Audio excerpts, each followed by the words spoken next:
Hello बच्चों, कैसे हैं आप सब। उम्मीद करती हूँ कि आप सभी ठीक होंगे। और पिछले वीडियो में प्यारे बच्चों हमने डिस्कस किया था रघुवीर सहाय का जीवन परिचय। तो आज इस वीडियो के माध्यम से हम चर्चा करेंगे इनकी कविता जिसका नाम है बसंत आया। मैंने स्क्रीन पे कविता आपको दिख रही होगी, तो आप ध्यान देंगे बच्चों। जैसे बहन दा से कहती है, ऐसे किसी बंगले के किसी तरु अशोक पर कोई चिड़िया कुहकी, चलती सड़क के किनारे लाल बजरी पर चुरमुराए पाँव तले ऊंचे तरोवर से गिरे बड़े बड़े पियराए पत्ते। कोई 6 बजे सुबह जैसे गर्म पानी से नहाई हो, खुली हुई हवा आई फिरकी सी आई चली गई। ऐसे फुटपाथ पर चलते चलते कल मैंने जाना कि बसंत आया। अब देखो बच्चों, ये जो दा होता है ना, दा होता है बड़ा भाई, ठीक है। और तरु, तरु जो है वृक्ष होता है, ठीक है। चुरमुराए होता है चरमराना। और ये जो है कुहकी, कुहकी होता है कुहकना, यानी कि मधुर स्वर में गाना, ठीक है। और बड़े बड़े पियराए, पियराए होता है बच्चों पीले पत्ते। अब देखो इसकी मैं व्याख्या करके आपको बताती हूँ। जैसे बहन दा से कहती है, कवि कहता है कि जिस प्रकार कोई छोटी बहन जो है मुझे दादा कहकर बुलाती है, वैसे ही अशोक के पेड़ पर बैठी हुई कोई चिड़िया कुहुकने लगी, ठीक है। कि जैसे जो है छोटी बहन मुझे दादा कहकर या बड़ा भाई कहकर बुलाती है, वैसे ही ठीक जो है अशोक के पेड़ पर बैठी हुई कोई चिड़िया जो है कुहुकने लगी, ठीक है बच्चों। ध्यान देंगे और समझने का आप प्रयत्न करेंगे। चलते सड़क के किनारे लाल बजरी पर चुरमुराए पाँव तले ऊंचे तरबर से गिरे बड़े बड़े पियराए पत्ते। और कवि कहता है कि लाल बजरी पर पीले सूखे पत्ते जब पाँव के नीचे आते हैं ना बच्चों, तो उससे जो है चरमराने की आवाज़ आती है, ठीक है। तो लाल बजरी पर पीले सूखे पत्ते पाँव के नीचे आकर चरमरा जाते हैं। तो कवि कहता है कि ये पत्ते जो है कभी ऊंचे तरबर से गिरे, ये पत्ते जो है कभी ऊंचे जो है वृक्षों पर शोभा प्राप्त करते थे, ठीक है। लेकिन आज तो जो है जब ये पीले पड़ गए तो ये झड़ गए और झड़कर जो है फुटपाथ पर गिर गए, ठीक है। और जब कोई इंसान चला तो उसके पैरों के नीचे आकर ये चरमरा गए, ठीक है बच्चों। आया समझ। कोई 6 बजे सुबह जैसे गर्म पानी से नहाई हो, खिली हुई हवा आई और फिर किसी चली गई हो। और कवि फिर कहता है कि प्रातःकाल की हवा जो है हल्की गरमाई लिए हुए मानो गर्म पानी से नहाकर आई हो, ठीक है। जो प्रातःकाल की हवा कैसी होती है कि बहुत जो है ठंडी भी नहीं होती है। तो कवि कहता है कि जो प्रातःकाल की हवा थी वो हल्की गरमाई लिए आई, मानो कि जैसे वो गर्म पानी से नहाकर आई हो। कहने का अभिप्राय है बच्चों कि जो सुबह की जो हवा होती है ना, वह बहुत ही आनंद देने वाली होती है, ठीक है बच्चों। और फिर कहता है कि खिली हुई हवा आई फिर किसी आई और चली गई। और जो हवा थी वो तेज जो है चल रही थी, मानो जो है वह किसी फिरके की भांति घूम रही थी, ठीक है बच्चों। और ऐसे फुटपाथ पर चलते चलते कल मैंने जाना कि बसंत आया। कवि कहता है कि ऐसे जो है फुटपाथ पर चलते हुए कल मुझे पता चला कि वास्तव में बसंत आ गया था, ठीक है। बसंत को जो है मदन महीना भी कहते हैं बच्चों, ठीक है। चलिए फटाफट से मैं विशेष की जो इम्पॉर्टेंट लाइन्स हैं वो करवा देती हूँ। तो आपने लिखना है कि कवि ने जो है इसमें बसंत के आने के बारे में वर्णन किया है, ठीक है। और कवि ने जो है इसमें देशज और जो तत्सम शब्द है उसका इस्तेमाल किया है। और कवि ने जो है इसमें हवा का जो है वर्णन किया हुआ है। और कवि ने इसमें प्राकृतिक परिवेश का सुंदर जो है चित्रण किया है, ठीक है बच्चों। ये हुआ पहला पद्यांश। तो आइए हम अब जो है दूसरा पद्यांश पढ़ते हैं। और जो है यह कैलेंडर से मालूम था अमूक दिन अमूक बार मदन महीने की होवेगी पंचमी। दफ्तर में छुट्टी थी यह प्रमाण था, और कविताएं पढ़ते रहने से यह पता था कि दहर दहर दहकेंगे कहीं ढाक के जंगल, आम वौर आवेंगे रस रंग रस गंध से लदे फंदे, दूर के विदेश के वे नंदन वन होवेंगे यशस्वी। अब देखो बेटा, अमूक होता है बच्चों विशेष या निश्चित, ठीक है। और मदन महीना मैंने आपको बताया क्या होता है मदन महीना। मदन महीना तो होता है बसंत, यानी कि मदन महीने को कहते हैं हम कामदेव का महीना, ठीक है बच्चों। और दहर दहर होता है धधकना, ठीक है। और दहकना आपको बताएं कि आग की लपटों के साथ जलना, ठीक है। और मधु मस्त पीक भौर आदि अपना अपना कृतित्व अभ्यास करके दिखाएंगे। और मधुमस्त होता है बसंत में मस्त होना, पीक होता है बच्चों कोयल, ठीक है। और यही कहीं जाना था कि आज के नगण्य दिन जानूंगा, जैसे मैंने जाना कि बसंत का आया, ठीक है। और जो है ढाक होता है पलाश, और नगण्य होता है जिसे हम गिन ना सके। तो आइए बच्चों फटाफट से इसकी व्याख्या करते हैं। अमोक दिन अमोक बार मदन महीने की होवेगी पंचमी।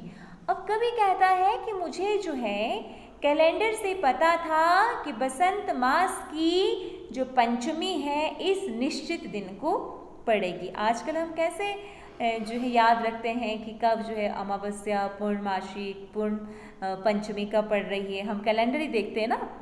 तो कवि कहता है कि मुझे कैलेंडर से पता था कि बसंत मास की पंचमी किस निश्चित जो है दिन को पड़ेगी, ठीक है। क्यों? क्योंकि उसमें जो है उस दिन दफ्तर में छुट्टी थी, ठीक है। क्योंकि कैलेंडर में जो है उस दिन छुट्टी अंकित थी, ये इस बात का प्रमाण था, ठीक है बच्चों की जो पंचमी वाली बात है वह सत्य है, ये इस बात का प्रमाण था। और कविताएं पढ़ते रहने से यह भी पता था कि दहर दहर दहकेंगे कहीं ढाक के जंगल। और कवि है तो कविताएं तो स्वतः ही ये पढ़ते हैं। तो कविताओं के पढ़ते रहने से मुझे यह भी पता था कि ढाक के जंगल जो है लाल लाल फूलों से दहक उठेंगे, ठीक है। कोई आग से नहीं जलेंगे, जो फूलों पर लाल जो है रंग जब चढ़ता है तो उससे जो है पूरा जो जंगल होता है वह दहक उठता है, ठीक है बच्चों। और उसके बाद वे नंदन रस आम पर वौर आवेंगे। और कवि कहता है कि आम पर अब वौर आ जाते हैं, रस रंग गंध से लदे फदे, दूर के देश विदेश से वे नंदन वन होंगे यशस्वी। अब कवि कहता है कि आम पर जब वौर आ जाते हैं, ठीक है, और कविताओं में जो है दूर विदेशों के वन उपवन के सौंदर्य का चित्रण होता है, और बसंत ऋतु में उनकी शोभा या यश भी जो है बहुत ही अद्भुत रहता है, ठीक है बच्चों। और मधु मस्त पीक भौर आदि अपना अपना कृतित्व अभ्यास करके दिखाएंगे।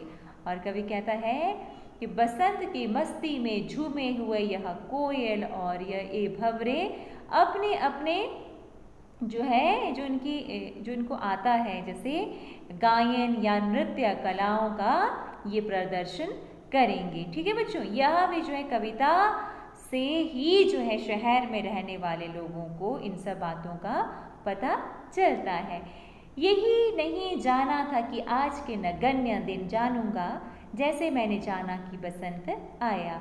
और कवि कहता है कि बसंत का आना किसी साधारण दिन कैलेंडर अथवा कविताओं के माध्यम से ही मैं जान पाता हूँ, ठीक है बच्चों। कवि कहता है कि कैलेंडर के माध्यम से ही मैं जो है क्या ये जो बसंत का आना जो है मुझे पता चलता है, क्योंकि कवि शहर में रहता है और उसने तो ये प्रकृति में होने वाले बदलावों को नहीं देखा है, तो इसीलिए जो है या तो कविताओं के माध्यम से या तो फिर कैलेंडर के माध्यम से जो है कवि को इस बात का पता चलता है, ठीक है बच्चों।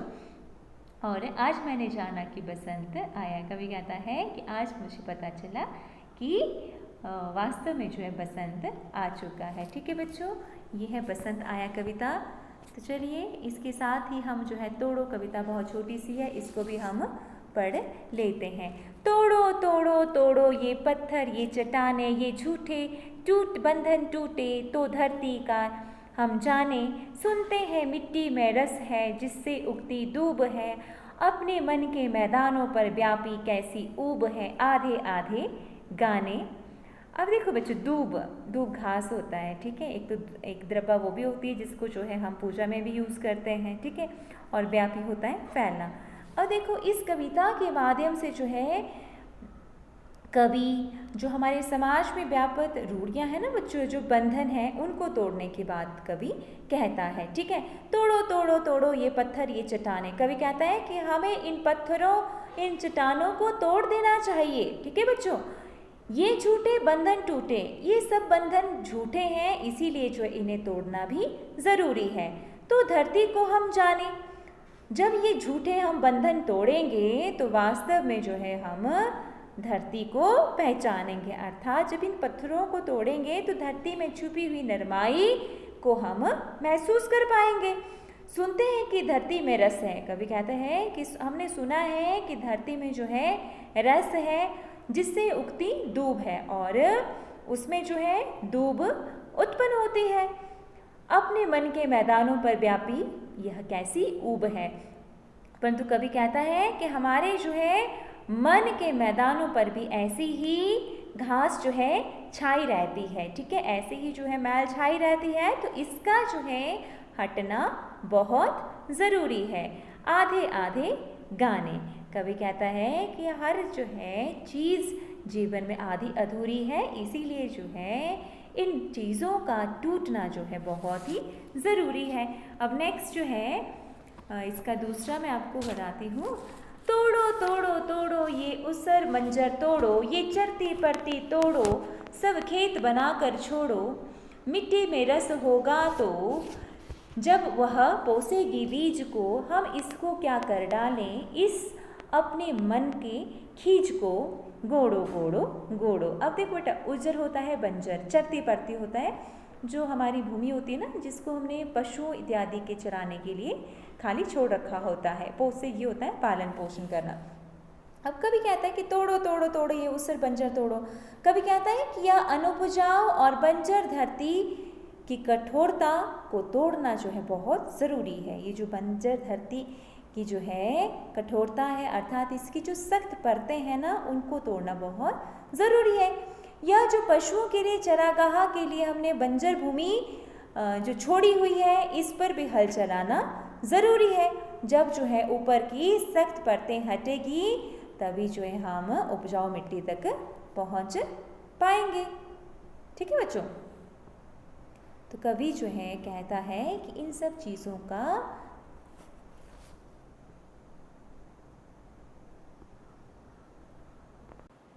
तोड़ो तोड़ो तोड़ो ये उसर बंजर तोड़ो, कवि कहता है कि ये जो खाली बंजर जमीन पड़ी है इसकी जो है कठोर परतों को तोड़ना भी ज़रूरी है, ठीक है बच्चों। और ये चरती परतें तोड़ो, ये जो पशुओं के लिए चारागाह के लिए जो है हमने खाली ज़मीन छोड़ी हुई है, इस पर भी हल चलना ज़रूरी है। सब खेत बनाकर छोड़ो, कवि कहता है कि सब पर हल चला दो और सबको खेत बना दो। मिट्टी में रस होगा जब वह पोसेगी बीज को। अब देखो बच्चों, कवि कहता है कि जब मिट्टी में रस होता है नमी, जब मिट्टी में नमी होगी तभी तो वह जो है बीज को अंकुरित करेगी, ठीक है बच्चों। तो कवि कहता है कि हम इसको क्या कर डालें, इस अपने मन की खींच को गोड़ो गोड़ो गोड़ो। कवि कहता है कि जो हमारे दिल हमारे दिमाग में जो है एक ऊब जो है बस गई है, उसको जो है हमें दूर करना चाहिए, ठीक है। ये जो है हमारे मन पर जो व्याप्त मैल है, ठीक है, इसको जो हटाना बहुत ज़रूरी है। गोड़ो गोड़ो गोड़ो, कवि कहता है कि मनुष्य की सृजन शक्ति उनके नीचे दबकर रह जाती है, इसीलिए जो कवि संदेश देता है कि जो है अपने मन की धरती पर ठीक से जो है गुड़ाई करो। तो प्यारे बच्चों, ये थी तोड़ो कविता। इसकी जो है फटाफट से मैं आपको विशेष की महत्वपूर्ण लाइनें बता देती हूँ कि तोड़ो तोड़ो तथा गोड़ो गोड़ो, इसमें बच्चों पुनरुक्ति प्रकाश अलंकार है, ठीक है। और इसमें जो है मैंने आपको पहले बताया था कि इसमें जो है कौन सी भाषा का, तत्सम शब्दावली का इसमें कवि ने प्रयोग किया हुआ है। और यह जो कविता है बच्चों, यह प्रयोगवादी शैली में रची गई कविता है। किसने लिखी थी इसको? रघुवीर सहाय ने। तो आज के वीडियो में प्यारे बच्चों हम इतना ही डिस्कस करेंगे। हमने डिस्कस किया बसंत आया और तोड़ो कविता। नेक्स्ट वीडियो में हम इसके अभ्यास प्रश्नों पर चर्चा करेंगे। तब तक के लिए आप अपनी ऑनलाइन स्टडी को सुचारू रूप से करते रहिए, अपने घर पे रहिए और तंदुरुस्त रहिए, ठीक है बच्चों। नेक्स्ट वीडियो में नेक्स्ट टॉपिक के साथ फिर मिलेंगे।